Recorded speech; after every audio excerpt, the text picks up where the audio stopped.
Lo mismo que los gusanos en el cagajón de la vaca, los hombres, en el momento en que el cagajón se seca, están acabados por mucho progreso que hayan hecho.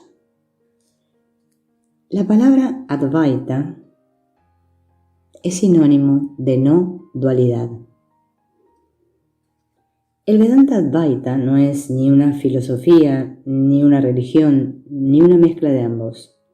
Es una doctrina metafísica. Veda viene de vid, ver, como en latín videre, o saber, de dónde procede. Vidya, conocimiento, siendo el Vedanta el final del conocimiento, dado que tal saber consiste en una visión interior de la unidad del ser, o si se prefiere, de la no dualidad del absoluto, que acaba con la búsqueda del conocimiento. Pero, ¿qué somos realmente? El Advaita enseña que cuando alguien comienza la búsqueda de un conocimiento trascendente, debe examinar cuáles son los auténticos propósitos que le mueven a ello, para que, cuando llegado el caso, abandone aquellos prejuicios o ideas preconcebidas que resulten un verdadero lastre. Uno de los prejuicios más comunes consiste en creer que la vía metafísica otorgará al buscador ventajas tales como la iluminación, la paz, poderes, reconocimiento ajeno, etc. Está buscando algo que viene de fuera y le proporcionará experiencias satisfactorias. Otro error muy común acontece cuando uno cae víctima de sus propios espejismos. Por ejemplo, en el momento en que uno se considera un aspirante o buscador espiritual, o incluso un comprensor, comienza a autosugestionarse, imponiéndose y sobreimponiendo a los demás una determinada imagen o modelo conceptual. Debo adoptar tal pose. No debo comer esto. Debo parecer así. Esto es malo. Esto es bueno. Y en definitiva, este es un ignorante. Yo estoy en la verdadera senda. Yo tengo el conocimiento. Y así vive estrangulado por los conceptos que él mismo ha creado. Otro de los errores es el voluntarismo. El voluntarismo cree que la liberación es el resultado de aplicar el método concreto basado en prácticas ascéticas, devocionales, meditativas e intrincados métodos de acrisolado linaje que le facilitarán la realización de sus deseos. Por ejemplo, aprenderá a controlar la respiración y a llevarla a algún punto del cuerpo con el fin de entrar momentáneamente en samadhi y alcanzar la convicción de ser un ser realizado. Sin embargo, quienes practican estas u otras técnicas para entrar y salir del samadhi o cualquier otro estado superindividual, realmente comprenden que ello no es la finalidad de la búsqueda y que tal estado pasajero no implica necesariamente el verdadero conocimiento. ¿Cuál es el verdadero conocimiento? Para el Advaita, el conocimiento dual produce ignorancia y sufrimiento, mientras que el conocimiento no dual, que puede considerarse un no conocimiento, constituye el único fiable. En un antiguo texto Vedanta se explica que, como el mundo del conocimiento es inagotable, no puede proporcionar por sí mismo la verdadera sabiduría, porque todo conocimiento implica la dualidad, es decir, separación del conocedor y lo conocido. Si hay esclavitud, hay liberación. En la ausencia de la esclavitud, no hay ninguna liberación. Si hay muerte y nacimiento, en la ausencia del nacimiento no hay tampoco ninguna muerte. Si hay tú, hay yo. Si no hay ningún tú, no hay ningún yo. Si hay esto, hay eso. En la ausencia de eso, no hay tampoco ningún esto. Si ello está aquí, implica que algo no está aquí. Ello no estaba aquí, implica que algo estaba aquí. Si hay un efecto, hay alguna causa. En ausencia de efecto, no hay ninguna causa. Si hay dualidad, hay un concepto de no dualidad. En la ausencia de dualidad, no hay tampoco ningún concepto de no dualidad. Si hay algo que ver, también hay un veedor. En la ausencia de algo que ver, no hay tampoco ningún veedor. La realidad no es subjetiva ni objetiva, ni mente ni materia, ni tiempo ni espacio. Pero, aunque todas estas divisiones son solo creaciones de la mente humana, lo cierto es que ha de haber algo o alguien que esté aquí para ser testigo de ello, y que no forma parte del espejismo. Ser consciente del problema supone el primer paso para salir del problema. Así como el que percibe una vasija es siempre distinto de la vasija y nunca puede ser la vasija, también tú, el perceptor de tu cuerpo, eres distinto de tu cuerpo y nunca puedes ser el cuerpo. De modo similar, puedes estar seguro de que tú, el espectador de los sentidos, no eres los sentidos, y darte cuenta de que tú tampoco eres ni la mente, ni el intelecto, ni el aliento vital. Lo paradójico es que, aunque la búsqueda metafísica consista en deshacerse de Maya, etimológicamente lo que no es, el propio deseo de escapar de ella es Maya misma. Si uno comprende que está viviendo un sueño que se llama vigilia o mundo, y que la búsqueda forma parte de ese sueño, entonces deja de buscar salidas, o al menos acaba con la angustia de la búsqueda. La idea misma de ir más allá del sueño es ilusoria porque forma parte del sueño. Nisargadatta afirmaba que el problema no reside en saber que se está soñando, sino en que nos agradan unas partes del sueño y rechazamos otras. Nos empeñamos en resistir y combatir esas partes del sueño e incluso nos embarcamos en cruzadas para mejorar este sueño que llamamos mundo, sin plantearnos que tal vez no es el universo el que necesita mejorar, sino solo nuestro modo de mirar. Si el conocimiento de todo lo que vemos es tan falso como un espejismo, Maya, porque tiene como causa y consecuencia la dualidad, se deduce de ello que el conocimiento verdadero es el no dual, es decir, el conocimiento de sí mismo. Este autoconocimiento tiene un sabor y aroma especiales que lo distingue de otras supuestas formas de conocimiento indirecto o mediato, pues no se basa en el paradigma usual y subalterno de un conocedor, mente, un objeto conocido y el acto de conocer, pensamiento.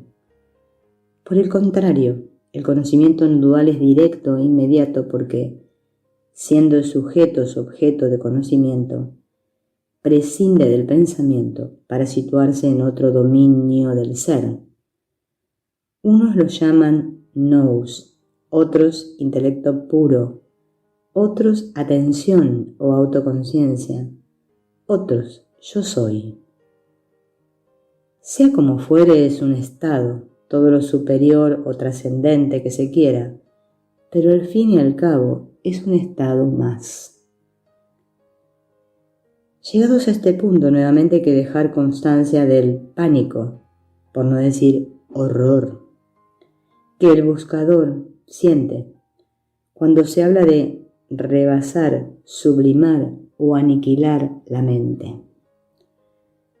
Está tan identificado a la mente de los pensamientos que le resulta extraordinariamente difícil entender que ella es solo una herramienta más, entre otras.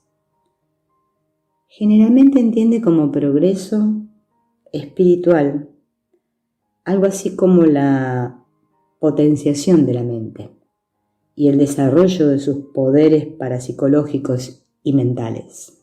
En coherencia con tal equívoco, se embarca en una frenética carrera para acumular lecturas y experiencias de lo trascendente que le proporcionen la suficiente autoridad intelectual.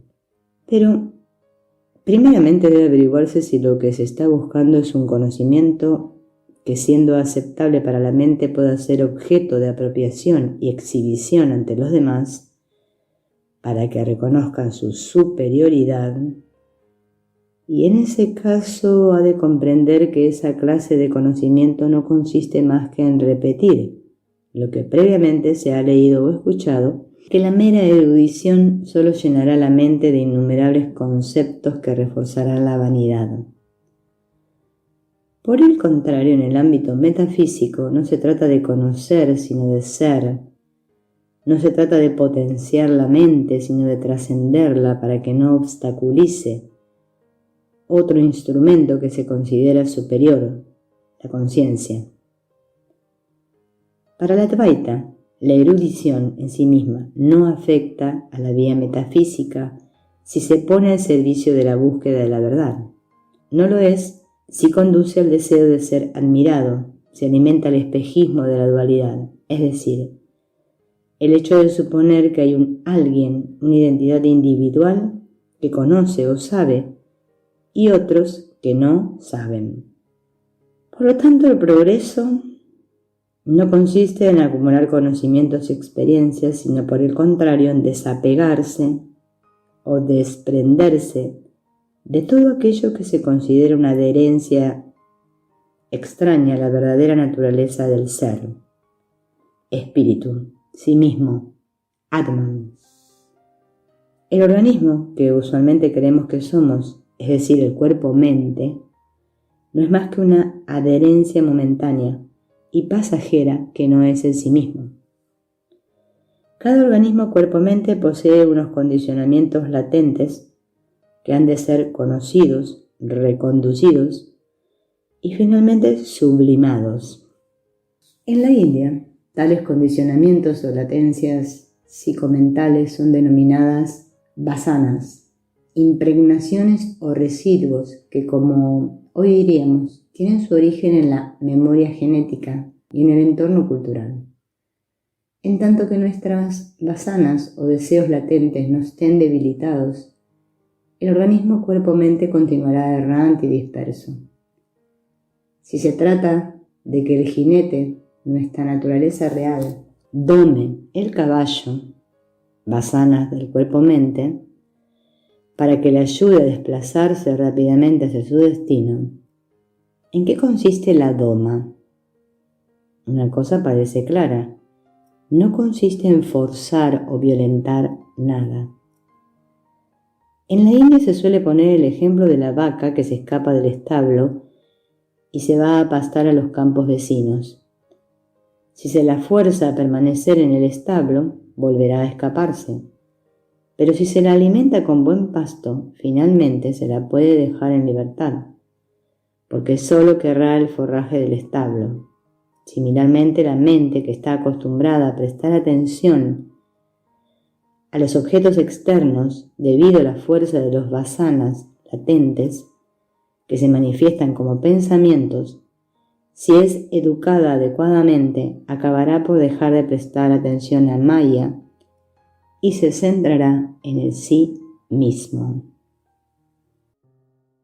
Yo no soy el cuerpo. ¿Dónde estaba yo antes de nacer? ¿Dónde estaré yo dentro de 100 años? Eso que permanece inalterado y más allá de las condiciones espacio-temporales, y está más allá de una forma, cuerpo y un nombre individual, soy yo, es decir, yo sin yo. Usualmente se dice que no somos el cuerpo, ni la mente, ni los sentimientos, ni los deseos.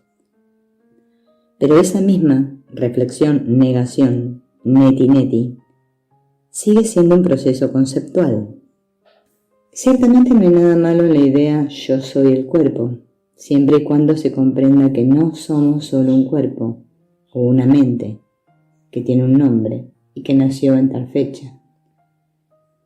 Simplemente hay que comprender que quien toma erróneamente este cuerpo como yo es la mente, porque yo es una realidad omniabarcante y trascendente que abarca no solo el yo, sino también el tú y el ello, es decir, todo.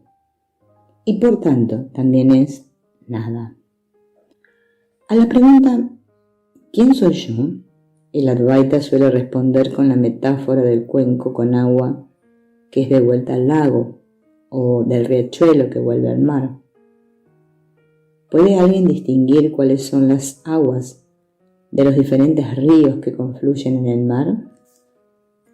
De la misma manera, ¿cómo distinguir esa partícula de conciencia individual que constituye el yo cuando se sumerge en la conciencia total, que es el yo o eso? Es más, en última instancia no existen diferencias entre el agua del mar, el agua del lago, el agua del río o el agua del grifo. Todas son agua que arrastra sales y demás componentes o adherencias minerales según discurra por diversos lugares. Por eso, al igual que el agua, no tiene partes separadas. Pensar que uno es aparte de la fuente primordial no deja de ser una pretensión creada por el ego. Para el Advaita, la conciencia individual, entendida como la sensación yo soy un individuo o un alma confinada dentro de los límites de un cuerpo, es una forma distorsionada de la conciencia pura yo soy, que aspira a prolongar el deseo de ser alguien, alguien separado, alguien especial, alguien con su propia historia, y que se encuentra completamente atrapado en este estar tejiendo la telaraña personal, en este estar construyendo y sosteniendo la historia personal, impulsado por el afán de afirmar y reconfirmar de continuo el yo individual. Para el Advaita no es el individuo el que tiene conciencia, es la conciencia la que asume innumerables formas, pero estamos tan acostumbrados a pensarnos como cuerpos que tienen conciencia que no concebimos que sea la conciencia quien sostiene los cuerpos. Yo no soy la mente. Se afirma que la mente es ella misma la polución siempre. La mente misma es la magia maravillosa. La mente misma es la gran ilusión. La mente es como el hijo de una mujer estéril. La mente misma es pensamiento y la mente misma es egoidad. A pesar de la desconfianza del Advaita hacia el conocimiento, no obstante, se afirma que es el propio conocimiento el que puede ayudarnos a salir del laberinto de los conceptos para descubrir qué o quién somos en realidad. Ciertamente la mente es necesaria en la vida diaria, pero intentar comprender la metafísica por medio de conceptos es como buscar los cuernos en una liebre. Los órganos del conocimiento, los sentidos, los órganos de acción, la vigilia, el sueño con sueños, el sueño profundo y todos los demás estados son todos como los cuernos de una liebre. Toda esclavitud, toda liberación, todo conocimiento, Dios, todo el tiempo y toda instrucción son todos como los cuernos de una liebre. El buscador recrea conceptos trascendentes como Dios, karma, reencarnación, salvación, y por tanto se ve obligado a mantenerlos, defenderlos e incluso imponerlos a los demás viviendo con la angustia de perpetuarlos.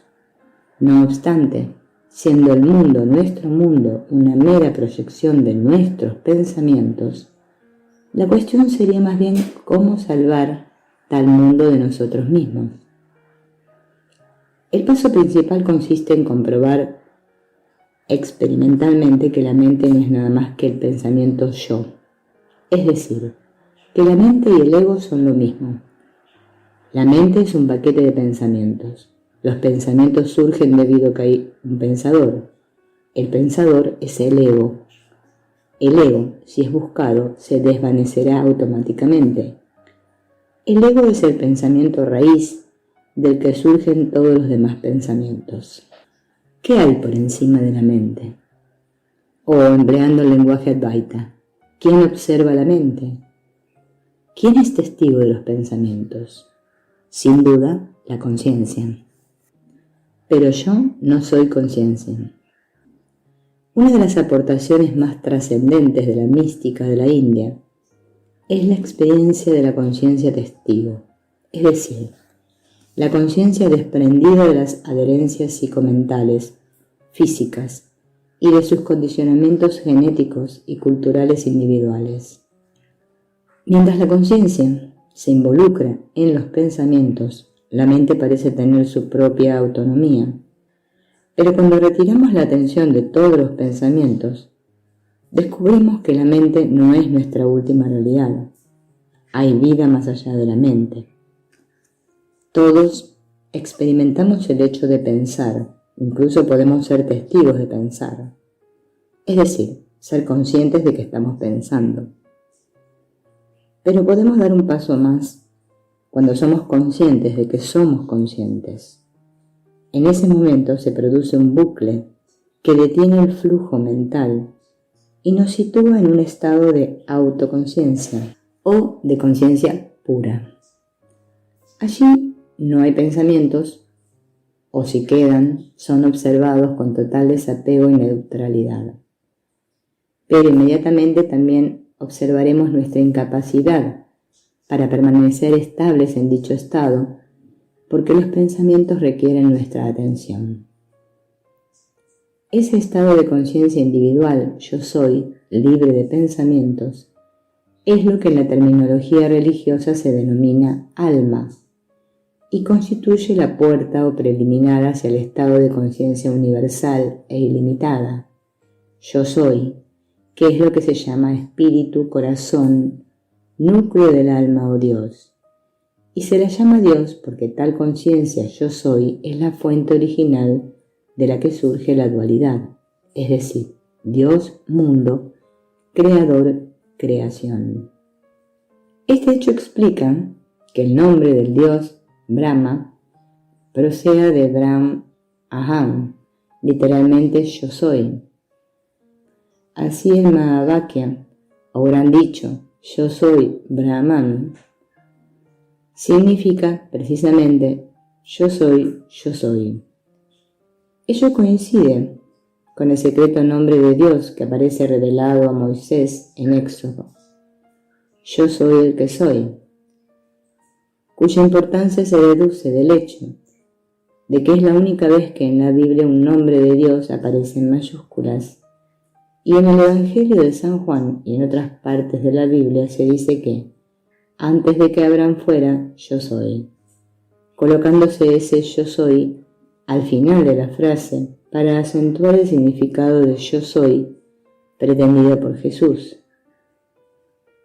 Este yo soy no es un pensamiento. Yo soy no consiste en pensar en yo soy.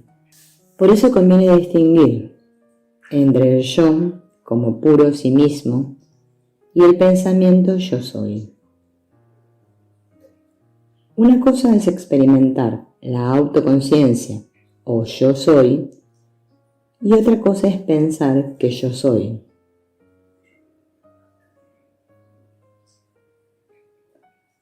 Hasta cierto punto son dos situaciones incompatibles, en la medida en que la autoconciencia, yo soy, rebasa o trasciende el pensamiento. La conciencia yo soy no es un pensamiento, sino el estado desde donde se observan los pensamientos. El yo soy como testigo o la parodia del método.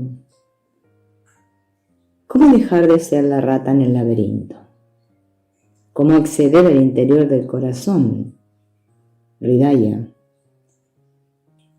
El ser, la conciencia Brahma, reside en el centro vital del ser humano, que simbólicamente se ubica en el ventrículo más pequeño del corazón, pues su verdadera ubicación no está sometida a la condición espacial.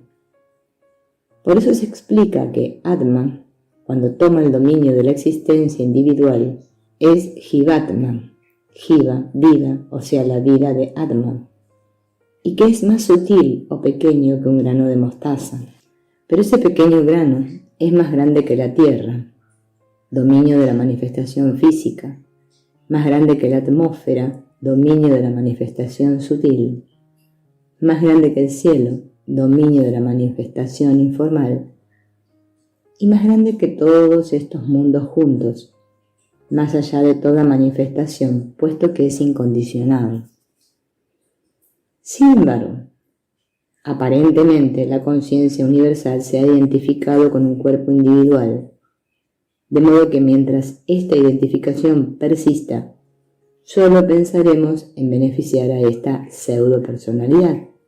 Podemos comprender, aunque solo sea intelectualmente, que uno no está ni en el cuerpo ni en la mente, aunque sea presenciador de ambos, y que por tanto, siendo la conciencia individual una conciencia falsa o ilusoria, prestando atención a esa forma de conciencia individual ilimitada que sentimos ser yo, acabaremos descubriendo que no es más que un reflejo distorsionado de la conciencia real e ilimitada yo soy, que es Dios.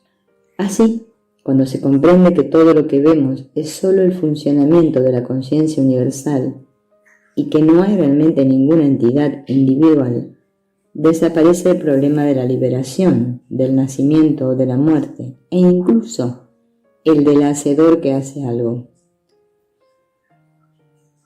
La mera comprensión intelectual implica que uno ya está más allá. Aceptar que todo ello es un concepto implica que se ha rebasado el mero nivel conceptual. No obstante, no hay que detenerse allí, porque la convicción es solo un estado mental. Eso está más allá de la mente. El Advaita insiste en que los métodos para estimular o potenciar la concentración en la yo-soidad no van dirigidos a adquirir nada.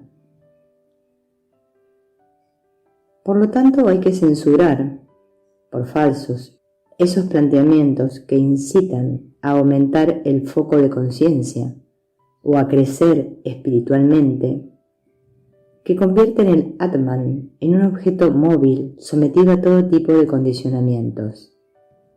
El Advaita insiste en algo evidente. No somos más o menos ser o espíritu, porque eso no se adquiere, ya lo somos. ¿Para qué sirve la práctica meditativa?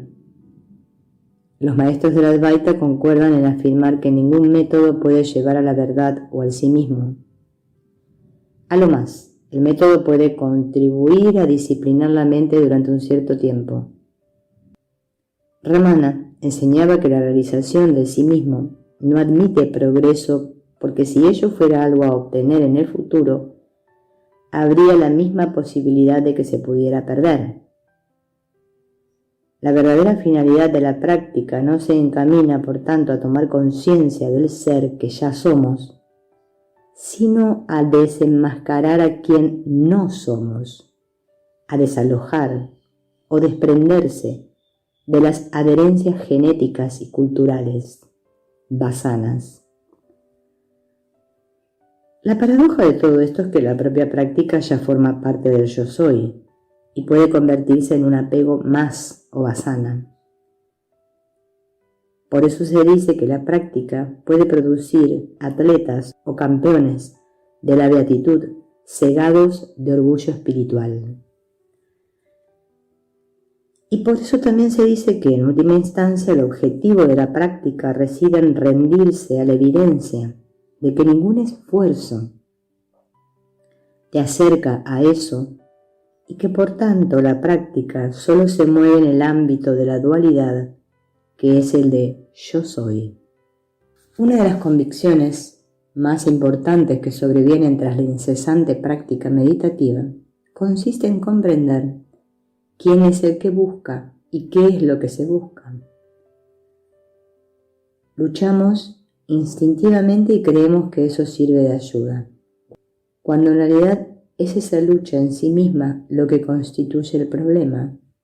La lucha, la búsqueda, no es más que el sentido de yo individual intentando perpetuar su historia. No hay nada que buscar. La ilusión es la apariencia de separación. No hay nada que esté separado, nada. Solo hay uno, no dos. Y eso es. Y todo lo demás no es. La liberación real parte de aceptar que, como individuo, somos nada. Y que, por tanto, el punto de vista de un hacedor individual es mera sugestión o espejismo que recrea constantemente los eventos de la vida, otorgándoles una imaginaria causalidad. La conclusión es que ningún esfuerzo lleva a la realización, aunque ayuda a aquietar la mente. Son diversos los métodos y técnicas que se proponen la experiencia de la no dualidad, aunque todos ellos coinciden en la necesidad de sosegar la mente y desapegarse de los pensamientos para que la realidad que está detrás de ellos se haga evidente. El principal método para experimentar la no dualidad es la meditación. Como decía Nisargadatta, la meditación es un intento deliberado de penetrar en los estados más altos de la conciencia y finalmente ir más allá de ella. El Vedanta Advaita previene al buscador del culto excesivo a los métodos de meditación. Lo que debería ser una ayuda o muleta para el principiante puede convertirse en un fardo insuperable. Y es que cuando se practica la meditación, conviene preguntarse, ¿quién medita? El sí mismo, el yo, Atman, no necesita meditar. Es la mente agitada la que se embarca en esa actividad buscando sensaciones. Ciertamente la meditación ayuda a los estratos inconscientes de nuestro psiquismo a aflorar, a aceptar y superar antiguos recuerdos y frustraciones reprimidas, proporcionando un cierto alivio, preparando la base sobre la que practicar la autoindagación. Comprender estas esenciales reglas del juego, lila, de Maya, ayuda a no albergar falsas expectativas cuando no se obtienen los resultados deseados. Uno de los medios para favorecer la atención es la concentración sobre un único objeto. El objetivo del meditador se encamina a arrinconar los pensamientos y ampliar el espacio-tiempo de autoconciencia mediante la atención sostenida. Pero mantener la atención es tan difícil como lograr que el humo de un bastoncillo de incienso se detenga. La experiencia milenaria de la India ha desarrollado ciertas técnicas para facilitar la capacidad de mantener la atención en uno mismo. El ayuno, yama, la disciplina del cuerpo, asana, el ritmo de la respiración, pranayama, la privación sensorial, pratyahara, la concentración, dharana, de la raíz, mantener apretado en el sentido de fijación del pensamiento en un único punto. Así, por ejemplo, la concentración sobre un objeto único, ekagrata, sea un objeto físico, el entrecejo, la punta de la nariz, una fuente luminosa, etc., o un pensamiento, una verdad metafísica o versículo sacado de un texto sagrado, o Dios.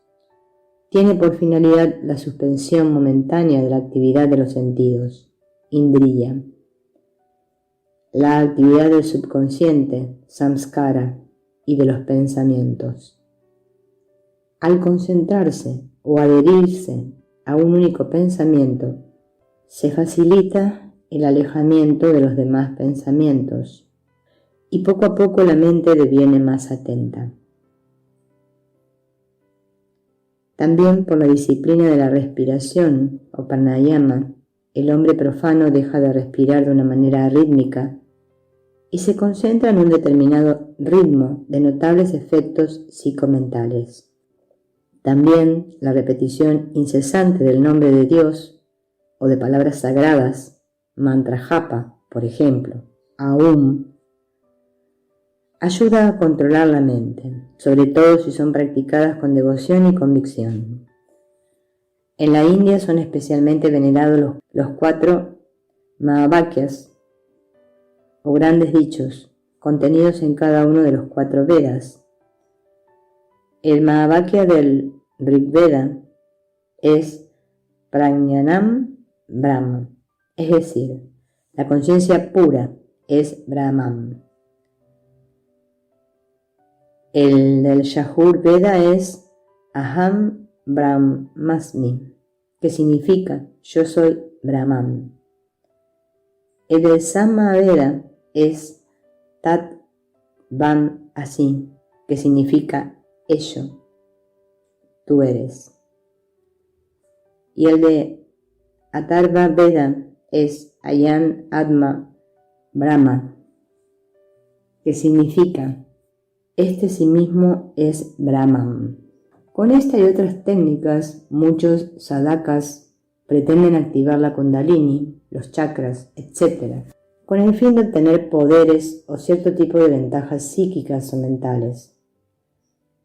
Pero todo ello son cero, nada, pues como explica Sri Ramana, los poderes llamados parapsicológicos no otorgan la paz o la felicidad, sino que por el contrario nos harán completamente miserables. Además, ¿para qué sirven estos poderes?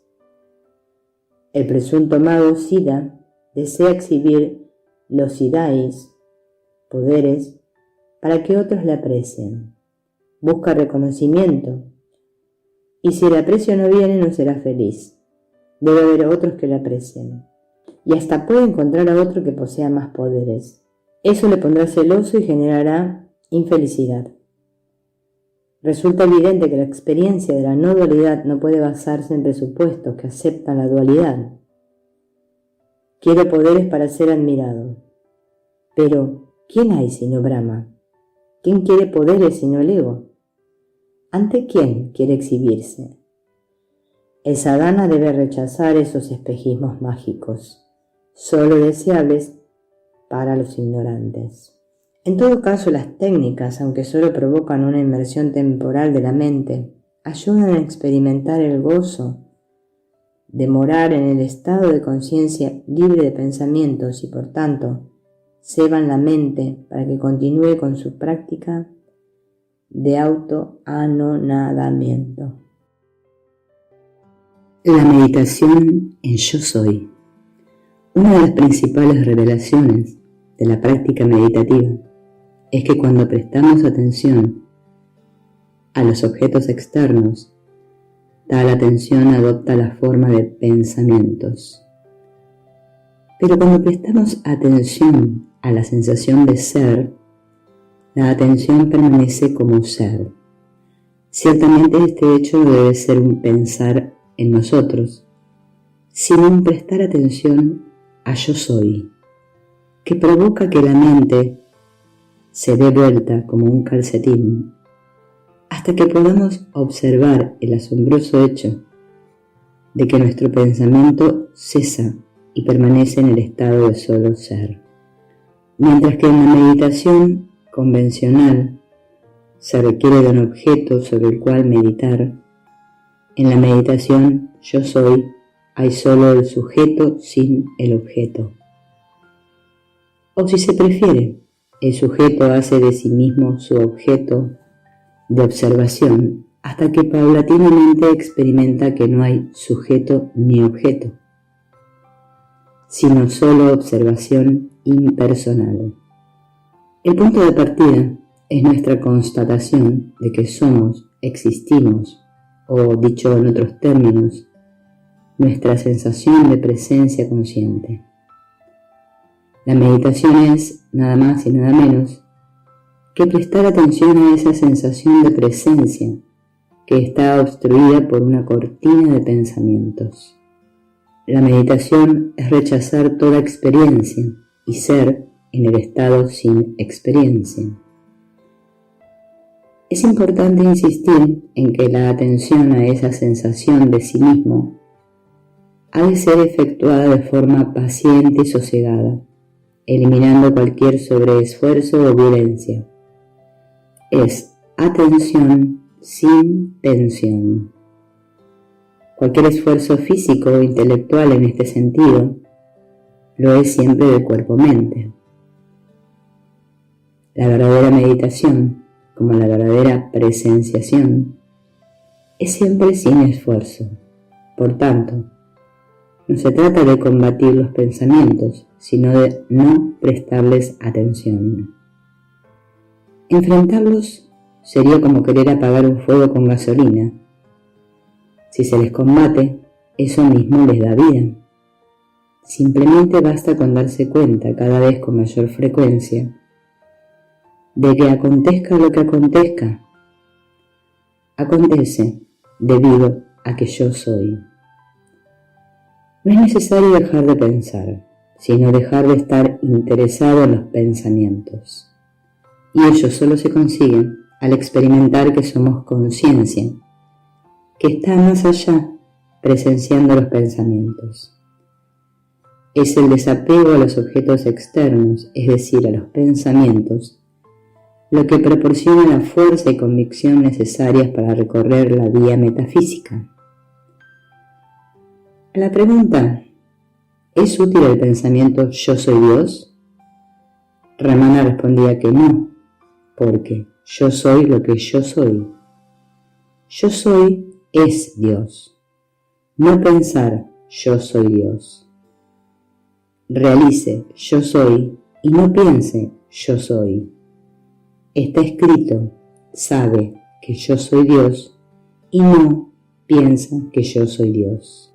¿Cómo mantener sin esfuerzo la atención en yo soy? Ramana recomendaba mantener o recuperar la atención preguntándonos insistentemente ¿a quién? Si surgen otros pensamientos, debemos investigar a quién le han acontecido.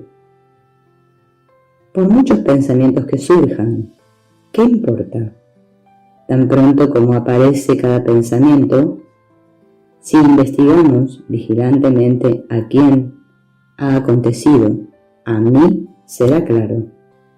Si investigamos quién soy yo, es decir, si volvemos nuestra atención hacia nosotros mismos y la mantenemos fijada, firme y atentamente en nuestro ser autoconsciente esencial para descubrir qué es realmente este mí, la mente vuelve a su lugar de nacimiento y puesto que con ello nos abstenemos de prestarle atención, el pensamiento que había surgido también se sumerge.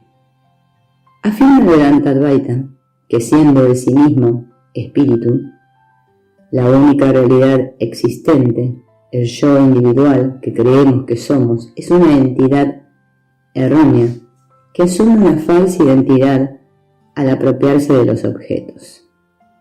Como yo no es más que otro pensamiento. De hecho, es el primer pensamiento.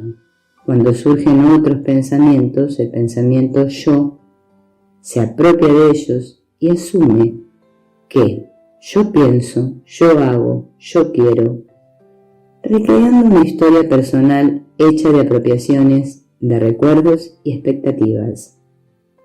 Pero dado que realmente no hay ningún yo individual que exista de manera independiente de los objetos, si separamos el sujeto yo de los objetos, Dado que el pensamiento yo no puede existir sin objetos, entonces el yo individual se desvanecerá dejando paso al sí mismo, el ser. Explicaba Ramana que el mejor método para aislar el yo era la autoatención. Por supuesto que no desautorizaba las diversas técnicas previas de concentración o meditación,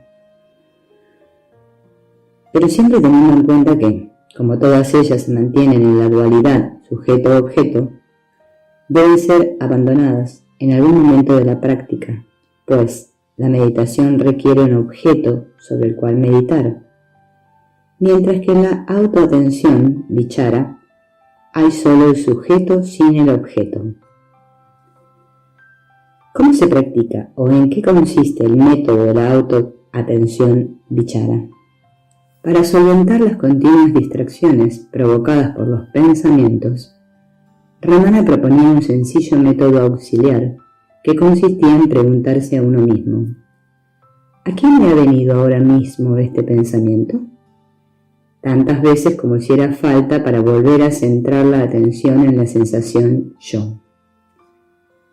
¿Qué importa si surgen muchos pensamientos? En el momento mismo en que cada pensamiento surge, si uno indaga vigilantemente ¿a quién ha surgido?, se sabrá: a mí. Si uno indaga entonces ¿quién soy yo?, la mente se volverá hacia su fuente, el sí mismo, y el pensamiento que había surgido también se sumergirá. Si usted está vigilante y hace un esfuerzo para rechazar cada pensamiento cuando surge, pronto encontrará que usted profundiza cada vez más dentro del propio sí mismo interno, hasta que ya no es necesario hacer ningún esfuerzo para rechazar los pensamientos. Puede que en los primeros momentos de la práctica, la atención a la sensación yo tome la forma de una actividad mental en la que la atención se centre en el pensamiento yo, pero paulatinamente los pensamientos irán cediendo hasta dejar paso a la experiencia de la autoatención sin pensamientos, es decir, a una conciencia de ser natural y sin esfuerzo, pues vichara no es una actividad intelectual, sino por el contrario, un método para trascender o aislar la mente y recuperar la paz o pureza primigenia. Como afirmaba Ramana, los grandes dichos como yo soy Brahman no estaban hechos para pensar yo soy Brahman, pues Aham, yo, es conocido de todos. Brahman mora como Aham en cada uno. Encuentra el yo es ya Brahman. Usted no necesita pensarlo, simplemente encuentra el yo y todo estará resuelto. Y este sencillo método de autoatención es compatible con los quehaceres diarios, pues no hay necesidad de renunciar a la vía de acción. Si usted medita durante 1 hora o 2 cada día, puede entonces continuar con sus deberes. Si usted medita de la manera correcta, entonces la corriente de mente inducida continuará fluyendo incluso en medio de su trabajo. En la medida en que usted lo haga, encontrará que su actitud hacia las personas, los quehaceres y los objetos cambia gradualmente. Sus acciones tenderán a seguir a sus meditaciones por sí solas. El tiempo como apropiación de objetos. Nuestra concepción del tiempo es cuantitativa. Creemos que el tiempo es la medida de la realidad, de manera que suponemos que cuanto más dure o permanezca una cosa, más real será. Y cuando el objeto es inestable, al proyectar nuestros sentimientos o expectativas sobre él, una parte de nosotros parece morir tras la desaparición de los objetos. Lo cierto es que el universo y todo aquello que esté sometido al devenir no puede ser real. Si fuera real, es decir, si fuera inmutable, quedaría perfecto e idéntico a sí mismo, y en ese mismo instante el tiempo se detendría y el universo desaparecería. Por eso, Platón afirmaba que nuestra vida es una sucesión de instantes de la conciencia, ninguno de los cuales es igual al siguiente. Es decir, que una persona no es nunca la misma en dos momentos sucesivos. Pero el hecho de que los cambios acaecidos en periodos breves de tiempo sean habitualmente mínimos nos induce a interpretar erróneamente el incesante proceso de cambio como si fuera real. Por tanto, es ilógico afirmar que algo es si algo nunca permanece y se encuentra en constante cambio, es decir, parece que está siendo. Lo que es nunca puede dejar de ser, nunca cambia. Yo no consisto en tiempo. Nuestra naturaleza real no consiste en tiempo. Si formásemos parte del devenir temporal, no podríamos advertir su movimiento aparente de la misma manera que no advertimos el veloz movimiento de un avión o vehículo si estamos en su interior. Esto significa que si somos conscientes del devenir es porque el observador no forma parte del tiempo. Es decir, el tiempo es un estado de la existencia, está siendo sostenido, presenciado o experimentado por alguien. Desde el punto de vista físico o fenoménico parece que somos tiempo, que hemos nacido y que moriremos. Pero metafísicamente, es decir, en cuanto ser, no somos pasado ni futuro porque no estamos sujetos a condicionamientos temporales ni espaciales. Somos una pura atemporalidad que se expresa en el ahora siempre presente. No existe el pasado sino el recuerdo desde el presente. El pasado no existe como sucesión de acontecimientos que quedan registrados y petrificados en algún lugar. Es solo una construcción teórica que carece de existencia autónoma. Es decir, que necesita de alguien que lo recuerde. Solo existe como acumulación de impresiones diversas registradas en la memoria. En efecto, el pasado es solo una modalidad de pensamientos que denominamos recuerdo, es decir, memoria. Los recuerdos, en cuanto a biografía personal, son pensamientos en los que he consignado experiencias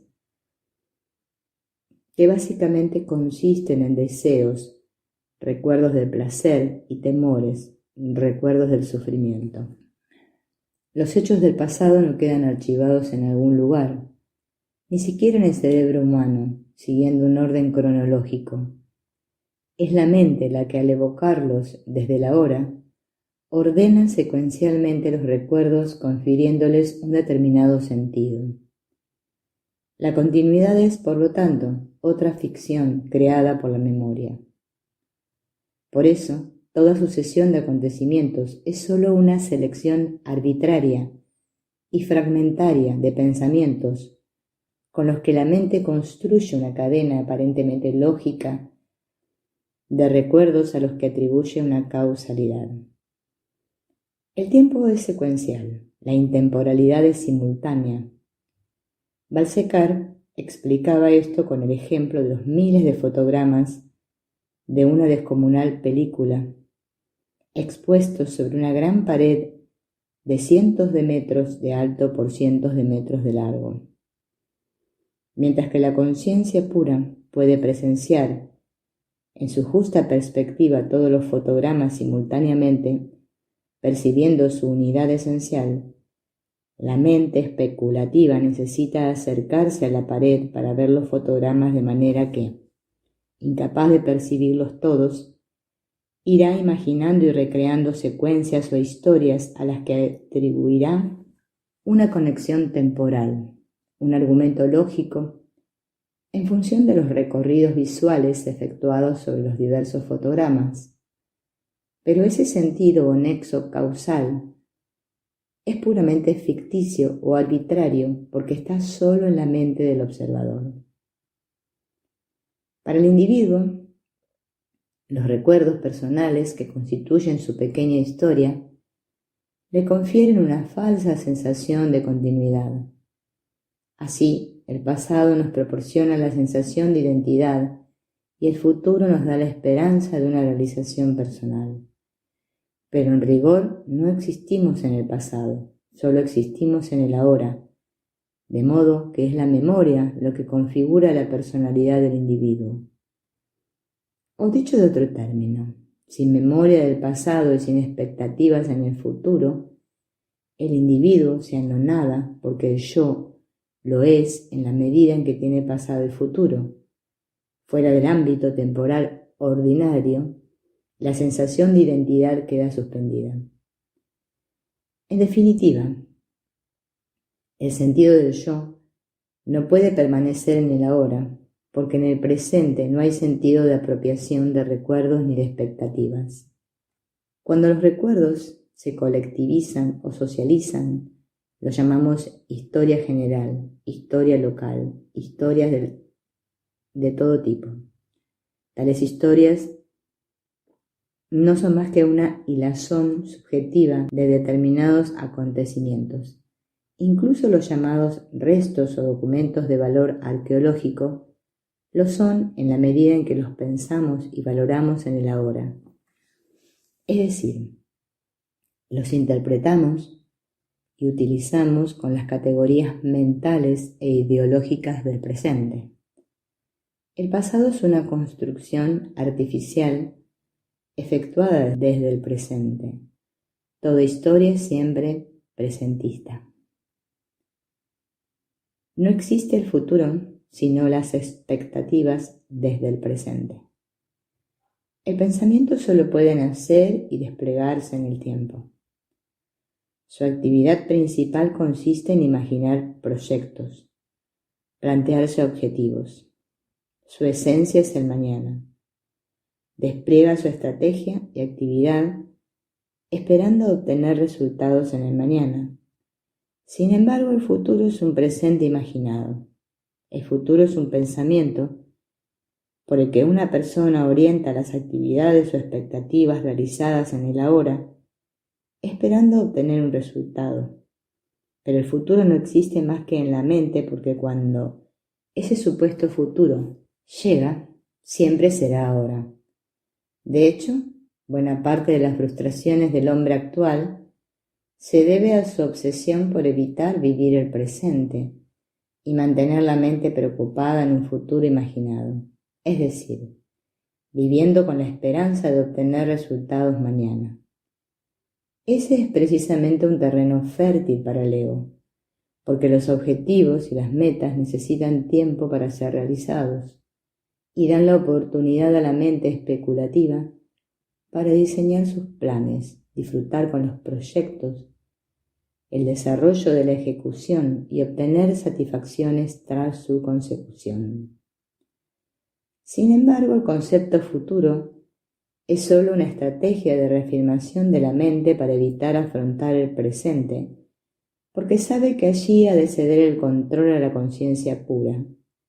Sabe que los deseos, las expectativas, los proyectos no pueden sobrevivir en el presente, porque necesitan tiempo para ser realizados. De esta manera, muchas personas viven autosugestionadas por una continua expectativa con la idea de mejorar en el futuro. Pero ese futuro imaginado nunca llega, nunca es suficiente o nunca permanece, porque es un mero concepto inventado por la mente tan imposible de alcanzar como el horizonte. Nadie ha alcanzado jamás el horizonte, de modo que, entre proyectos y esperanzas, la vida parece dar la espalda y se escabulle una y otra vez. En definitiva, el pasado es un recuerdo ahora, es una experiencia que tiene lugar porque es evocada en el presente para proporcionarnos un sentido de identidad frente al resto del mundo. Y el futuro es también un pensamiento surgido en el ahora, sobre un presente que todavía no ha llegado, en el que depositamos incesantemente nuestra esperanza de obtener felicidad. De esta manera, como el futuro nunca llega, porque la mente necesita de la idea futuro para sobrevivir, nunca alcanzará su felicidad. ¿Qué es el ahora? El ahora es el momento favorable. Como dijo San Pablo en Corintios, el tiempo se experimenta como pasado o como futuro porque la mente especulativa se identifica con los pensamientos, recuerdos y expectativas del personaje imaginado que trata de buscar utilidad, placer o sentido en los objetos externos. Por el contrario, cuando la mente se sitúa en el presente y atiende a sí misma, es decir, cuando hay conciencia de que es consciente, o dicho en otros términos, cuando se da cuenta de que está pensando y lo hace con intensidad sostenida, deviene conciencia pura. Precisamente uno de los mayores descubrimientos o revelaciones en historia de la espiritualidad es la comprensión de que el ego no puede sobrevivir en el ahora. El presente anula el sentido de apropiación. En tal estado de conciencia, que atiende a sí misma al cortarse el flujo de los pensamientos, el ego queda sin alimento ni fronteras a las que referir experiencias. No hay un yo que pueda apropiarse de nada. Al no haber identificación con los pensamientos, no hay tampoco apego al pasado bajo la forma de recuerdos, ni sentido del futuro bajo la forma de expectativas. Queda una conciencia limpia y natural, una visión que presencia las cosas sin proyectar sobre ellas los deseos y ambiciones del ego. En definitiva, cuando no hay sentido de apropiación de las cosas, el tiempo es abolido y cesan las secuencias de continuidad por las que la mente se identifica o construye su personaje. Cuando la mente acaparadora está ausente, es decir, cuando dejamos de identificarnos con el flujo de los pensamientos, accedemos a una forma de atemporalidad. Por eso se ha dicho que el ahora es una puerta a la eternidad. Pero la eternidad más que como una magnitud cronológica, o sea, una duración temporal indefinida o ilimitada, hay que entenderla como una condición intemporal. El verdadero ahora no es un instante en el tiempo, sino una puerta de acceso al ser inmutable, no condicionado por el tiempo. Por eso, para el Advaita, la verdadera inmortalidad no es la vida eterna, sino la realización de que no se ha nacido jamás, pues solo lo que no ha nacido jamás no puede morir nunca. ¿Qué no es el ahora? El ahora que fluye constituye el tiempo. El ahora que permanece constituye la eternidad. La naturaleza dual de la mente ha dividido imaginariamente el tiempo en dos direcciones opuestas, el pasado y el presente, pero también ha imaginado lo opuesto al propio tiempo, el presente eterno. Y en la medida en que se conciba o imagine este presente eterno, se lo convierte automáticamente en otro constructo mental más, un pensamiento. Es decir, al concebir el presente como una idea, lo introducimos en el pasado y deja de ser ahora. Por lo tanto, estamos ante una de las maniobras más sutiles de la mente para seguir acaparando experiencias y mantener el control sobre el personaje que cree representar. Al advertir que en el ahora no hay un yo que se apropie de las experiencias, la mente diseña un modelo subalterno de presente en el que se imagina conceptos grandilocuentes como no mente, disolución del ego, paraíso, realización personal, que le sirvan de sucedáneos. Pero no es lo mismo pensar en el ahora que ser en el ahora, pues sólo así no hay apropiación de pensamientos. No se trata de una hora pensado, sino de una hora sin pensamiento. Por otra parte, el presente es una puerta a la realidad, pero no es un medio para conseguir un fin. Cometeríamos un error si convirtiéramos el presente en otro objeto mental más, es decir, en una etapa cronológica dentro de una secuencia temporal que debe concluir en la futura realización de un individuo. En tal caso, el ahora no sería más que un mero pensamiento creado para satisfacer al ego. Hay que tener muy claro que en el ahora no hay sentido de apropiación. Si hay expectativas, objetivos, deseos, hay ego. Y si hay ego, no hay ahora. No hay que confundir el presente con sus contenidos. No hay que confundir la visión con los objetos presenciados de la misma manera que no hay que confundir los fotogramas de la descomunal película con la pantalla. El tiempo es ego. Mente y tiempo son inseparables porque la acción de conocer implica un movimiento mental, es decir, el desplazamiento del pensamiento a través del tiempo. El pensamiento necesita desplazarse en el tiempo para desplegarse. A efectos meramente ilustrativos, Ramesh Balsekar distinguía entre la mente funcional o especulativa, que se mueve en un tiempo productivo o racional, en el sentido de que solo analiza en busca de su ración, y la mente operativa, que se mueve en un tiempo inerte. La mente acaparadora o especulativa, el yo egoísta, no puede permanecer en el presente. Necesita el tiempo, es decir, el pasado y el futuro, para moverse a apropiarse de objetos. En el presente hay conciencia individual, pero no hay sentido de apropiación, porque la mente no dispone de espacio-tiempo suficiente para identificarse con los objetos.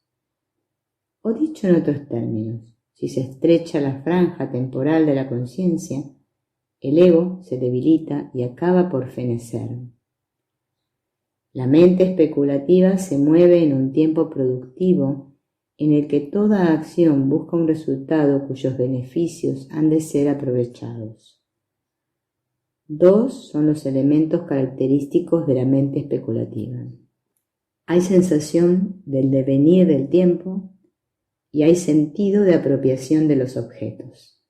Así, el pensamiento yo se afana en acumular objetos, diseñar proyectos, alcanzar objetivos que le reporten una felicidad estable.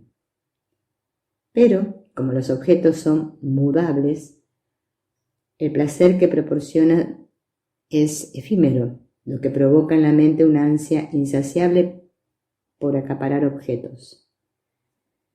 Así, esa huida hacia adelante no hará más que producirles emociones negativas, pues si cree que va ganando la carrera aumentará su ambición, arrogancia, orgullo y vanidad, pero si cree que va perdiendo se verá preso de la envidia, la angustia y la frustración. Por el contrario, la mente operativa actúa desde el ahora, lo que significa que cuando evoca recuerdos o imagina situaciones futuras o se plantea proyectos, lo hace sin sentido de apropiación. La mente operativa trata las situaciones sin componente pasional añadido. Observa los acontecimientos como meros sucesos y no como problemas. No se atormenta estudiando los pros y los contras, ni se angustia por los resultados antes incluso de emprender la acción. En suma, la mente operativa no se preocupa, sino que se ocupa de las cosas. Se relaciona con los objetos sin sentido de apropiación. En consecuencia, tanto los objetivos como el resultado de sus acciones no son producto de la ambición, el temor, la codicia, etc. Así, por ejemplo, ante la visión de un gran prado verde, mientras que la mente operativa puede sentir la paz y belleza del lugar sin emitir juicios ni comparaciones, la mente especulativa se apropiará imaginariamente del terreno y diseñará su casa en medio o calculará cuántos beneficios le reportaría si pudiera venderlo una vez parcelado y urbanizado. Mientras que la mente operativa pasearía por un bosque sintiendo la unidad de la aparente pluralidad, la mente especulativa no vería más que madera para talar y vender. Para la mente especulativa, la relación con las personas y cosas es siempre interesada porque está condicionada por los beneficios que le puedan proporcionar. ¿Cómo liberarse de las cadenas del tiempo? Para el Vedanta Advaita, la domesticación del tiempo parece simple. Basta liberarse del sentido de apropiación. Sin embargo, resulta paradójico hablar de liberación del tiempo, ego, porque ello implicaría un proceso precisamente en el tiempo. ¿Acaso cabría liberarse del tiempo ego empleando precisamente aquello que lo alimenta, es decir, el propio tiempo? La misma idea de que he de conocerme a mí mismo o de que he de realizarme a mí mismo es equívoca porque implica que yo no estoy realizado ahora. Si tal realización es progresiva, es decir, sometida al tiempo, no es verdadera, porque la auténtica realización no puede cambiar ni estar sujeta al tiempo. En consecuencia, la denominada realización espiritual está fuera de la dimensión temporal. Desde el punto de vista metafísico, que es el único punto de vista real, nadie puede adquirir, alcanzar o realizar nada que no tenga ya por naturaleza e inherente a sí mismo. Pero la mente quiere procesos, metas, experiencias, comparaciones entre lo mío y lo tuyo, con lo que establecer fronteras imaginarias y reafirmar su sentido de identidad. La mente huye del tiempo vertical, es decir, del presente, porque depende del tiempo horizontal o cronológico, de la sensación de continuidad de los acontecimientos, para mantener el espejismo de que hay un ser individual que progresa en el tiempo a base de acumular experiencias y que compite con otros individuos por ser más o ser diferente de ellos. Podría suponerse que la abolición del tiempo equivale a su detención. No obstante, ¿cómo detener algo que no existe más que como pensamiento? Puede detenerse aquello que tiene una existencia objetiva, pero el tiempo carece de existencia objetiva. De hecho, la supresión del tiempo es solo un concepto de la mente que inmediatamente construye su opuesto polar. Frente al tiempo, opone la atemporalidad, eternidad, y esa es tal vez la clave. Si el tiempo es una modalidad de la actividad mental volcada hacia los objetos externos, su abolición o trascendencia implica el ensimismamiento de la mente a través de lo que conocemos como meditación o atención al presente. Se trata de facilitar el desapego al pasado y al futuro, de acortar el tiempo de atención del ego hacia el pasado y el futuro, mediante una creciente y paulatina atención a la hora. Se trata en definitiva de ser, de sustituir el yo fui o yo seré por la forma presente, es decir, yo soy. Por otra parte, las palabras liberación, realización, felicidad, etc. son conceptos elaborados por la mente para mantenerse activa y sentirse útil. La mente, al identificarse con una determinada secuencia de acontecimientos, recrea o construye un personaje. Ese personaje se cree sometido a los condicionamientos temporales y espaciales, de modo que cree que ha nacido, que va a morir y que necesita imperiosamente aprovechar al máximo el tiempo para acumular experiencias que le hagan feliz. Sin embargo, es consciente de que nada de este mundo es permanente y que no puede retener los momentos de dicha. Apenas concluye un instante de gozo, cuando el tiempo ya le sume en la búsqueda desesperada por obtener otras experiencias placenteras que le devuelvan la felicidad perdida. Por eso, el hombre aspira a una felicidad que nunca consigue retener, lo que le provoca impotencia, angustia o malestar, es decir, sufrimiento.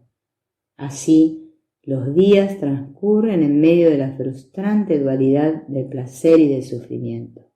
Todos los males del hombre se pueden definir en coordenadas temporales. El temor es una forma de rechazo al futuro. El remordimiento o culpa es el encadenamiento a recuerdos negativos. La ansiedad es una obsesión por el futuro. La nostalgia es el apego a los recuerdos placenteros.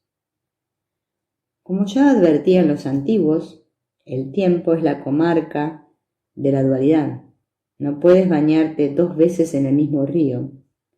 Todo fluye, nada permanece estático. El hombre vive atrapado por un bucle temporal tejido solo de pensamiento. Ese pensamiento es dual, el pasado como recuerdo y el futuro como anticipación. De esta manera, el hombre, al mantener la esperanza de alcanzar la felicidad en el futuro, no hace más que aplazar la solución al problema, porque no existe el futuro, solo existe el ahora. Hay que insistir en que el futuro no es más que un espejismo creado por la mente que impide permanecer en el presente. Mientras uno confíe en que el futuro le libra del pasado, no hará más que alejar la solución, porque el tiempo no nos libera del tiempo, solo el presente nos libera del pasado y del futuro. El Advaita enseña a morar en el presente, pero permanecer en el presente no es una forma de escapismo mental. No se trata de huir de las responsabilidades familiares o laborales. No es una manera de mirar a otro lado o de esconder la cabeza cual avestruz para evadir los problemas. Por el contrario, no hay peor escapismo que el de huir del presente con el pretexto de un futuro mejor. De hecho, la continua búsqueda de objetivos y proyectos de futuro suele ser una manera de escapar del pasado o de evitar hacer frente al momento presente. Y la mente evita el ahora recurriendo a la cómoda ensoñación de la espera, porque la espera es la negación del presente. El avestruz esconde la cabeza precisamente porque teme al futuro. El Advaita no preconiza la vida ociosa y relajada, ni censura la actitud de plantearse proyectos y acometer objetivos. Ellos son inevitables y aún necesarios para simplificar y hacer más fácil la vida diaria. Por el contrario, lo que plantea es la necesidad de no añadir preocupación a lo normal y cotidiana ocupación. Se trata de no añadir más confusión sobre la agitación ya existente, de no sobreimponer más sufrimiento al dolor inevitable. En suma, la liberación de las cadenas del tiempo, la conquista de la inmortalidad, se produce cuando cesa el sentido de apropiación de los objetos, de todos los objetos, incluido ese personaje imaginario, el organismo cuerpo-mente, que representa diariamente un papel en nuestro nombre. En última instancia, la abolición del tiempo implica liberarse de la idea de que el pasado nos da una identidad, es decir, de la errónea suposición de que el yo tiene una historia personal hecha de recuerdos. Y también implica liberarse de la idea de que el futuro contiene la esperanza de obtener la felicidad. La insustancialidad del yo. Advierte el Advaita que eso que denominamos la conciencia universal, el yo soy, Dios o Brahman, es un estado pasajero e impermanente que está siendo presenciado. O dicho en otros términos, que la conciencia forma parte de la dualidad. Todas las experiencias que usted tiene en la meditación están confinadas al reino de la conciencia. La conciencia ha nacido y se irá. Usted es antes de ella. El estado yo soy no es más que eso, un estado del ser, algo que está siendo experimentado y que tarde o temprano desaparecerá. Ciertamente, como afirma Nisargadatta, traer la mente a la sensación yo soy solo ayuda a apartar la mente de todo lo demás, Pero incluso yo soy es algo contingente. Más allá de la mente está el estado yo soy, libre de pensamientos. Pero más allá del yo soy, hay el yo soy libre de yo soy. Dado que el nirvana o el samadhi implican la pérdida de la individualidad, la persistencia del yo y la realización son incompatibles. Siendo la realización un estado supraindividual mientras permanezca el yo, la identificación a un cuerpo-mente, no acontecerá la paz o la iluminación.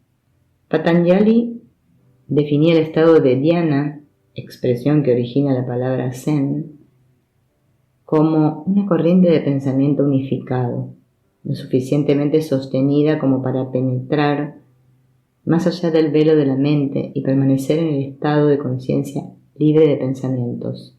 Samadhi expresa otra experiencia o estado indescriptible en donde se trascienden las distinciones entre sujeto y objeto. Para la mayoría tal estado podrá ser experimentado momentáneamente o a intervalos. Manolaya. Los maestros advaitas desaconsejan la vía a aquellos practicantes que solo buscan la experiencia del trance, pues las prácticas espirituales como la meditación pretenden eliminar las tendencias psicomentales y culturales del hombre, vasanas, no suspenderlas momentáneamente mientras dure la práctica meditativa. Tampoco aconsejan el empleo de ciertos narcóticos, dado que el resultado no será la paz o la liberación, sino la drogadicción. Solo una minoría, señalada por la gracia, hará de ese estado una morada, es decir, una situación permanente, manonasa.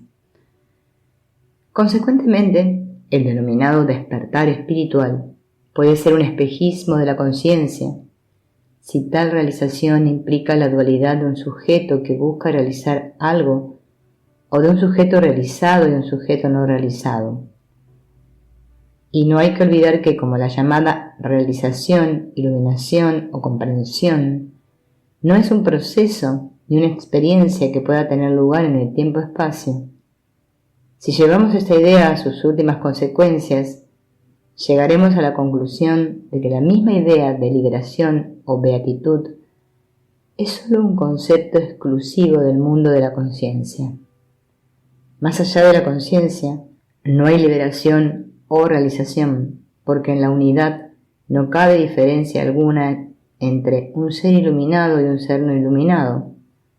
Algunos maestros del Advaita enseñan que más allá de la conciencia todos estamos realizados, lo que equivale a decir igualmente que nadie lo está, pues allí no cabe distinción alguna. Cuando se acepta esta idea, finalmente se comprende que nunca hubo nada que buscar ni nada que encontrar, pues nunca hubo nada perdido. Nadie necesita alcanzar lo absoluto ni llegar a ser, porque lo que pretendemos ya lo somos. No verlo es solo otro espejismo creado por la mente. En suma, no hay individuos realizados, pues siendo la denominada realización, liberación o gnosis de orden supraindividual, lo que caracteriza a tal evento es la ausencia del mismo sentido de individualidad. No hay individuos liberados porque el realizado ha dejado de creerse un individuo, ha comprendido y verificado no solo que no hay individuos con conciencia ni conciencia que se manifiesta mediante individuos, sino nada, pura ilusión o espejismo. Por eso el despertar es la realización de que no hay nadie que despierte.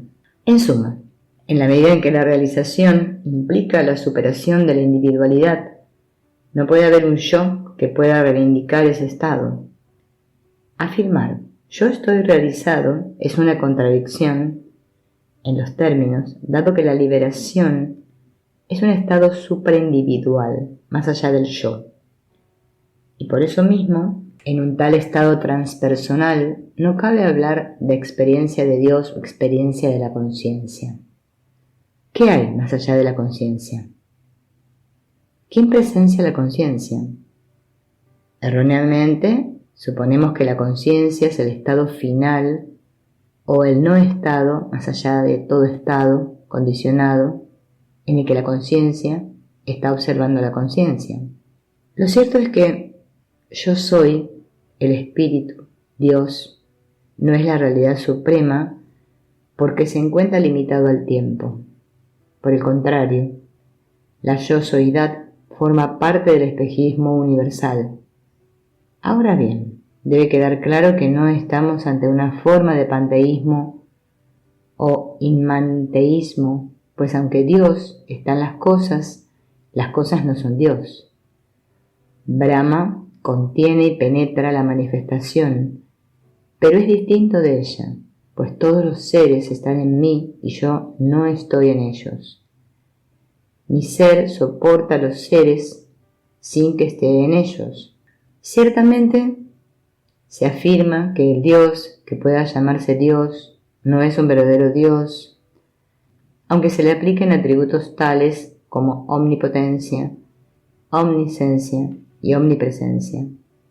Dado que seguiremos estando en el mundo dual de los conceptos, hay Dios porque hay creación. Sin creación no hay Dios. Bien, y sin embargo, ¿qué hay más allá de la dualidad? ¿Qué o quién había antes de la creación? La conciencia es el deseo de ser que quiere perpetuarse.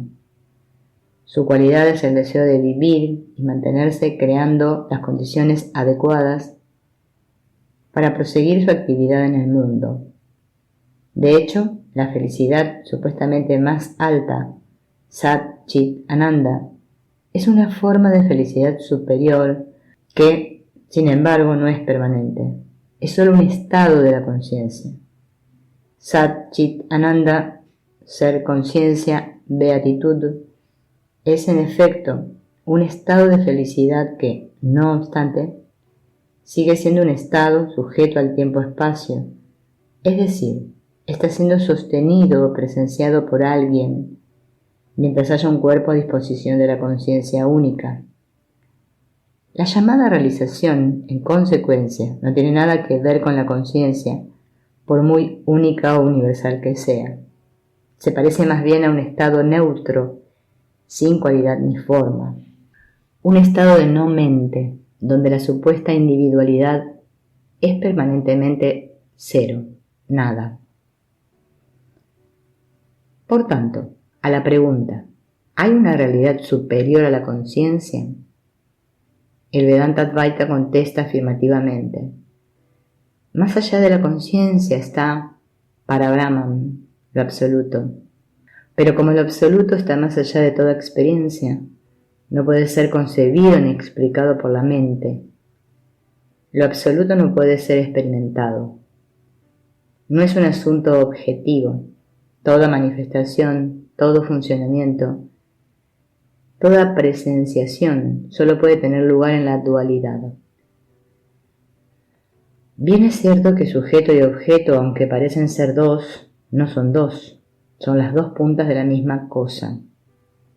O como diría el esoterismo chino, el Tao del que puede hablarse no es el verdadero Tao. Para solventar tal problema conceptual, el Advaita distingue entre conciencia y presenciación.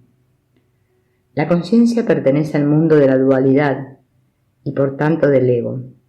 Toda aspiración a la autoconciencia no es más que una modalidad refinada del deseo de obtener algo y por tanto es una artimaña sutil del ego. La conciencia es, en última instancia, conciencia de la dualidad. Mientras que en la presenciación no hay ninguna dualidad. Por contra, cuando la mente o ego está ausente, se produce la presenciación. Se trata de un estado de no dualidad en el que no hay nadie que sea consciente. Es el estado original antes de la aparición de la conciencia. Ahora bien, ¿quién presencia en la presenciación? Afirmar que yo presencio supone que yo soy consciente de experimentar que presencio, lo que resulta contradictorio dado que en la presenciación no hay ningún yo.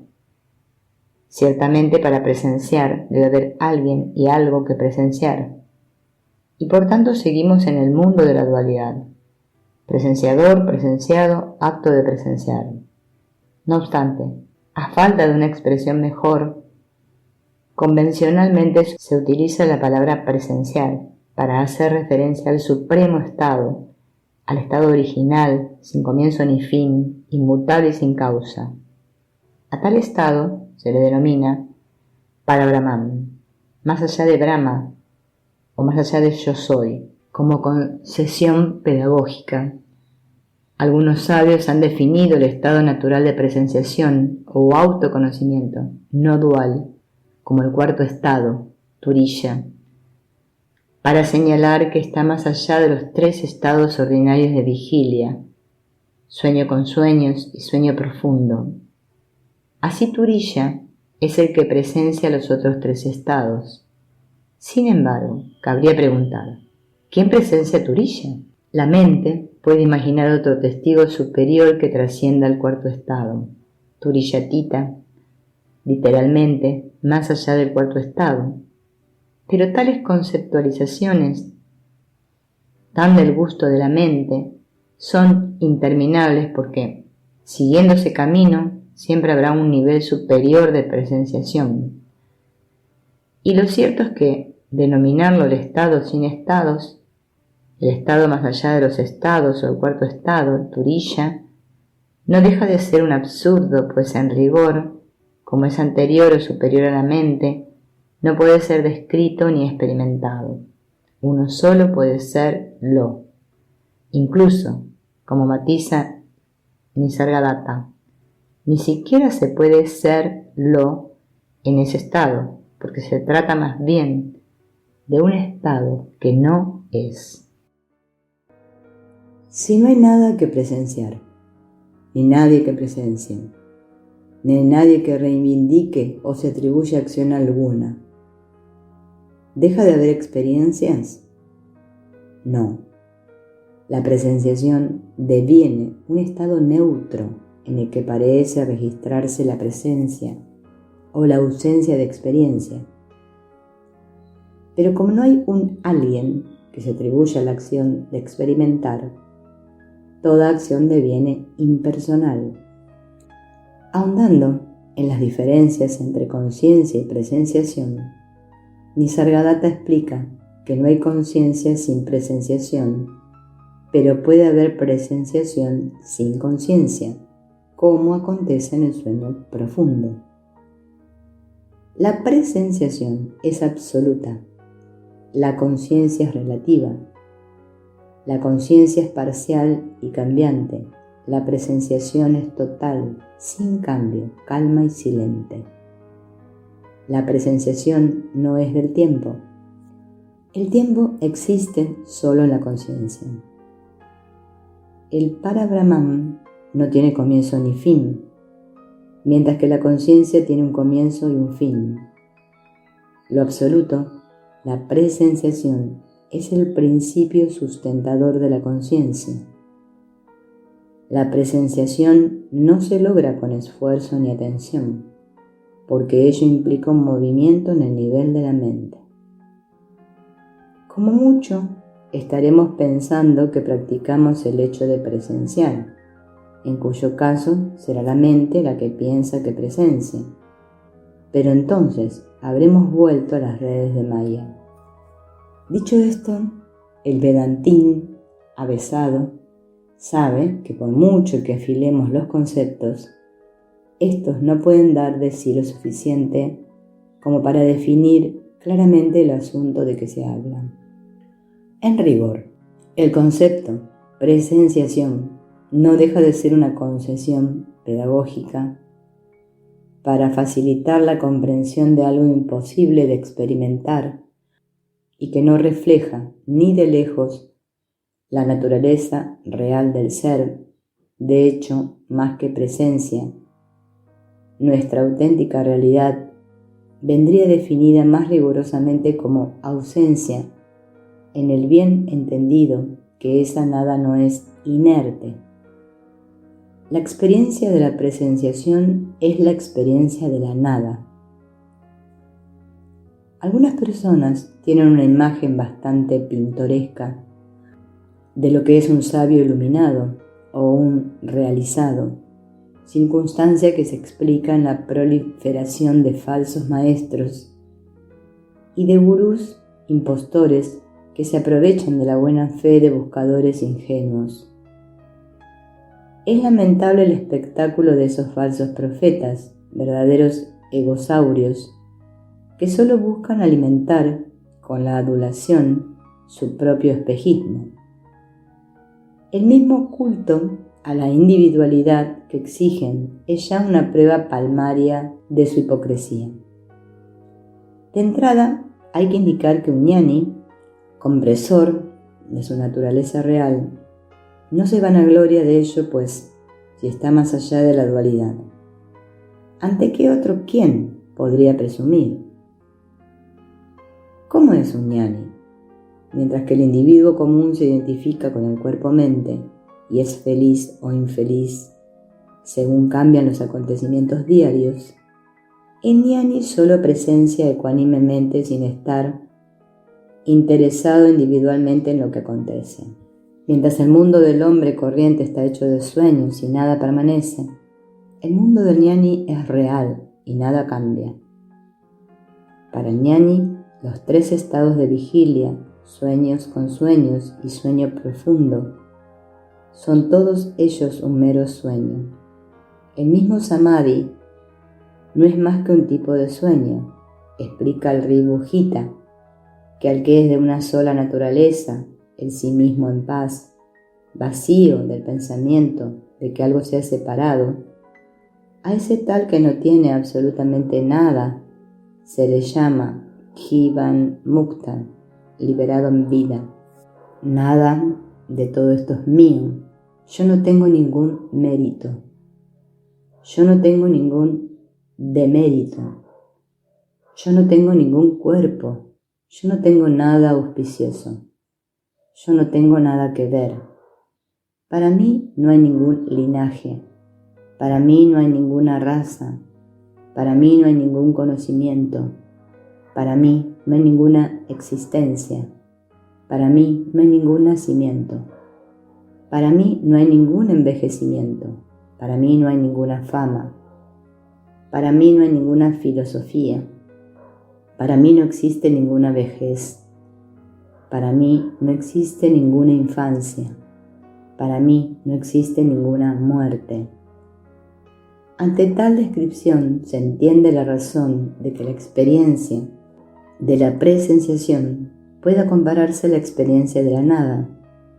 Ahora bien, mientras que en el pensamiento occidental los términos vacío y nada tienen un carácter negativo, en el pensamiento oriental presentan una dimensión positiva. Esto es así porque en Occidente se adopta el punto de vista antropológico, es decir, del hombre considerado como centro del universo, mientras que en Oriente se adopta el punto de vista metafísico. Creación y criatura son apariencias dentro de lo único que es realidad. El yo aislado e independiente no solo no existe, sino que no comprender tal espejismo provoca grandes frustraciones. Desde esta óptica, el vacío o la nada oriental, aunque también en algunas órdenes monásticas occidentales existe un concepto trascendente de la nada, se define como la ausencia de un ego o yo, que sea experimentable como algo real y que se arrogue la autoría de sus actos. Es decir, para la mente individual, cuya naturaleza está edificada sobre la apropiación de recuerdos personales y expectativas de futuro, que le proporcionen una cómoda y falsa sensación de identidad personal, cualquier estado superindividual o transpersonal en el que la experiencia no pueda ser referida a un individuo es considerado como vacío o nada, es más, sin recuerdos ni proyectos de futuro. Privada la mente de su alimento, supuestamente acabaría por fenecer de inanición. Para el individuo, la nada es la muerte, pero la muerte del ego. Ahora bien, ¿es el vacío, la nada, la última realidad? Más claramente, ¿consisto yo en vacío? ¿Soy yo el vacío? Evidentemente no. El vacío es presenciado, pero seguimos jugando con los conceptos si no asumimos que esa presencia es más rigurosamente ausencia. Es el apego a un nombre, a una forma lo que alimenta el miedo. Pero tras un proceso de desapego, yo soy nada, y la nada no tiene miedo de nada. Por el contrario, quien se apega a todo tiene miedo de la nada porque teme perder su mundo hecho de apropiación. Y porque cuando una cosa toca la nada, deviene nada. Si la nada asusta es que todavía hay alguien que puede asustarse. Pero lo cierto es que no hay nunca nada. Ni siquiera existe solo uno, ni tampoco esto. No hay nada dentro, nada afuera. No hay nada en absoluto. Ni siquiera hay en absoluto ninguna dualidad. No hay ninguna creación. No hay nada que haya de verse. Ningún conocimiento, ningún cuerpo separado, ni nada como ser un comprensor, ni ninguna transmigración. Sin ego, la nada se vuelve todo. Una experiencia cotidiana de la nada, el sueño profundo. En el Vedanta Advaita, el sueño profundo es un estado con enorme valor pedagógico. Por supuesto que tal estado no es solo consustancial al hecho de dormir. Por el contrario, en innumerables momentos del día, estado de vigilia, la conciencia se ensimisma y desaparece momentáneamente el sentido de individualidad. Es el caso, por ejemplo, de situaciones tan simples como pasear, escuchar música, cocinar, etc., en las que a veces nuestro ensimismamiento nos lleva a un estado de paz no interrumpida por pensamiento alguno y del que salimos una vez recuperamos el sentido de individualidad. De hecho, el sueño profundo despierto o vigilia en sueño profundo se considera el estado del sabio realizado ñani porque convierte en compatibles la conciencia del estado de vigilia y la quietud del sueño profundo, o incluso más allá de la vigilia o más allá del sueño profundo. Es evidente que no soy consciente del cuerpo o del mundo durante el sueño profundo, pero no puedo afirmar que yo deje de existir. Por tanto, puedo concluir que no hay ningún individuo o conciencia yo soy en el sueño profundo. Por tanto, como un vacío en la memoria, no es necesariamente un vacío en la conciencia. El sueño profundo puede consistir en un estado de conciencia supraindividual, o mejor dicho, presenciación, en el que desaparecemos como individuos y nos vemos liberados de recuerdos. Ahora bien, dado que somos lo que sustenta y a la vez está más allá de los tres estados, eso significa que el sí mismo no consiste en conciencia. En efecto, nadie puede negar que seguimos siendo o existiendo en el sueño profundo, a pesar de que esta forma de conciencia individual, que conoce objetos, no exista como tal en dicho estado. Aunque dejemos de tener recuerdos en el estado de sueño profundo, sin embargo seguimos siendo, existiendo e incluso podemos afirmar que, tras despertar del sueño profundo, aunque no tengamos ningún recuerdo, no obstante, sí experimentamos la paz y descanso de haber dormido profundamente y de no haber conocido nada mientras dormíamos. En el sueño profundo todos los seres vivos se funden en Brahman y gozan de felicidad. Esa misma felicidad suprema puede disfrutarse por siempre cuando una persona realiza su identidad con Brahman. Hay una continuidad del ser en los tres estados aunque no haya continuidad del individuo y los objetos. En definitiva, como explicaba René Guénon, nuestra verdadera naturaleza de ese cuarto estado sin estados, turilla, puro y sin mácula, homogéneo, idéntico a sí mismo, que es incomprensible porque comprende todo, que es inmutable porque es no actuante, que es impensable porque no se reviste de forma alguna, y que es indescriptible porque no tiene atribución o determinación particular. Solo eso, Atma, el sí mismo, es quien sostiene o atraviesa los estados como un hilo que ensarta las cuentas de un collar. No somos los estados, sino quien presencia, da vida o alienta los estados. Tú eres eso.